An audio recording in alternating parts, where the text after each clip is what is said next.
It's semi-final day at the 2010 Australian Indoor Championships. Joining me is Commonwealth Games bronze medallist Barrie Lester. We've seen some fine action today. The women's final is all decided.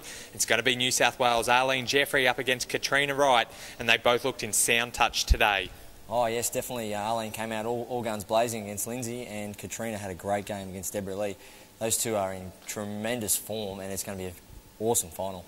As you said, Arlene came up against Commonwealth Games gold medalist Lindsay Armitage today. It was a bit of a tussle. It went to a tiebreaker, but she can still play really well on the national stage.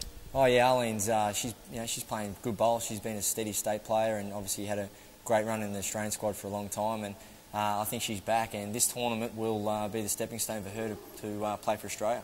It was contrasting fortunes in the second women's semi-final. Katrina Perry just full of purpose when she came up against Lee. She fell at the penultimate hurdle as semi-finalist for the past 2 years, but this time she's into the main event.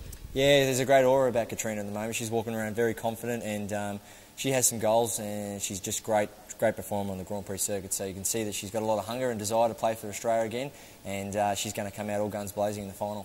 We'll change tact and we'll have a look at the men's draw. Just the one semi-final today, and it was world number 5, Wilkie through. He comes up either against Capalabar's Jamie Anderson or the defending champion and world number 9, Anthony Keepy. Which way do you see that match panning out?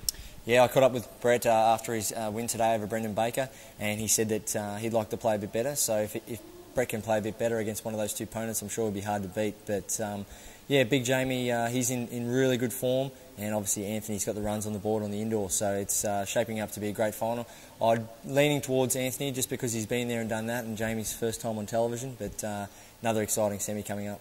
What about the run of Wilkie of late? He's a tremendous singles player. We saw him win the Australian Open last year. He went on to win the World Champion of Champions. He's fresh off the Golden Nugget and the Salisbury Super Bowl, so he's just having an incredible run in the singles form of the game. He is, yeah. I haven't asked Brett what he's put it down to, but once again, he looks very confident. Having that Commonwealth Games selection behind you, it just creates a lot of confidence. So Brett's playing a lot of bowls and obviously doing well. So yeah, now that he's in the final, it's going to be very hard to beat. Well, it was semi-finals day today. It's going to be the main event tomorrow from the Tweed Heads Bowls Club, the 2010 Australian Indoor Championships.